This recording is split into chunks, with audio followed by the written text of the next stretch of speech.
रामदूत हनुमान श्रीरामदूत हनुमान श्रीरामदूत हनुमान श्रीरामदूत हनुमान.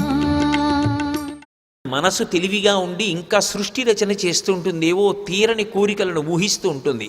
కాబట్టి స్వప్న సుషుప్తి యందు బడలిపోయినటువంటి మనసు ఇంద్రియములను తీసుకుని ఆత్మలోకి వెళ్ళిపోతుంది, అది సుషుప్తి.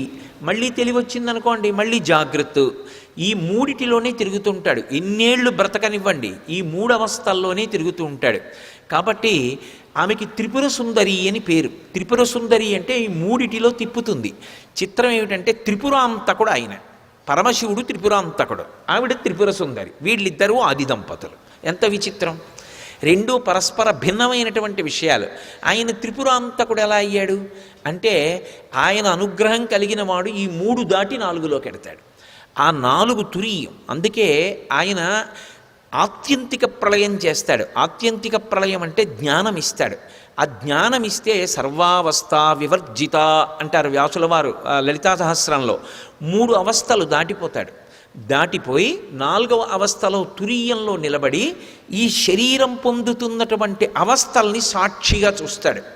భగవాన్ రమణుల్ని ఎవరో అడిగారు, అయ్యా రాత్రి బాగా నిద్రపోయారా అని అడిగారు. ఆయన అన్నారు, ఓ ఇది బాగా నిద్రపోయింది అన్నారు. అంటే మరి ఇది నిద్రపోతే మీరు, ఇది నిద్రపోతుంటే నేను సాక్షిని, నాకు నిద్ర లేదు, నేను ఎప్పుడూ జాగరూకుడని. అది తురీయం అంటే. అందుకే ఆయన ఎప్పుడు నేననేవారు కాదు, ఇది అనేవారు. ఇది వేరు, నేను వేరు, నేను ఆత్మ, ఇది శరీరం నా చేత ధరింపబడింది. ఇది నోటితో చెప్పడం కాదు, అనుభూతి యందు నిలబడాలి. అలా నిలబడితే తురీయమునందున్నాడు అంటారు.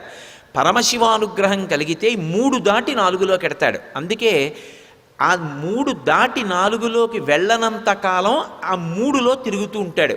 అది లంకలో ఉన్నటువంటి జీవుని యొక్క స్థితి. అది చెప్పడానికి అదిగో త్రికూట శిఖరే లంకాం స్థితాం స్వస్థో దదర్శః అన్నారు. అక్కడ సంతతాన్ వివిధై వృక్షై సర్వత్తు ఫలపుష్పితై ఉద్యానాని చ రమ్యాణి దదర్శ కపికుంజరః.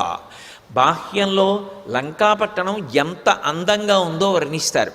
ఇంట్లో ఏదో ఒక 2 చెట్లు ఉన్నాయనుకోండి, ఏదో 2 మామిడి చెట్లు ఉన్నాయనుకోండి, మామిడి చెట్టు ఎప్పుడూ శోభస్కరంగా ఉంటుంది. కానీ వసంత ఋతువు వస్తేనే పువ్వు పూస్తుంది, కాయ కాసి పండు పండుతుంది. ఒక్క మామిడి చెట్టే ఉందనుకోండి, అది వసంత ఋతువులోనే అందంగా ఉంటుంది. అలా కాకుండా అన్ని ఋతువులలోనూ పుష్పించి ఫలించేటటువంటి చెట్లు ఇంట్లో ఉన్నాయనుకోండి చుట్టూ, ఏ ఋతువు రానివ్వండి, ఆ ఋతువులో ఏ చెట్టు పుయ్యాలో, ఏ చెట్టు కాయాలో, పండాలో అది విరగకాసి పండి ఉందనుకోండి, ఎంత అందంగా ఉంటుంది ఇంట్లో. ఈ చెట్టు మార్చి ఆ చెట్టు, ఆ చెట్టు మార్చి ఆ చెట్టు, ఋతువు మారుతుంటే ఇదిగో ఇప్పుడు ఇది కాస్తుంది, ఇది కాస్తుందని ఆ చెట్ల వంక చూసి సంతోషిస్తూ ఉంటాడు. సర్వం శ్రీ ఉమామహేశ్వర పరబ్రహ్మార్పణమస్తు. స్వస్తి.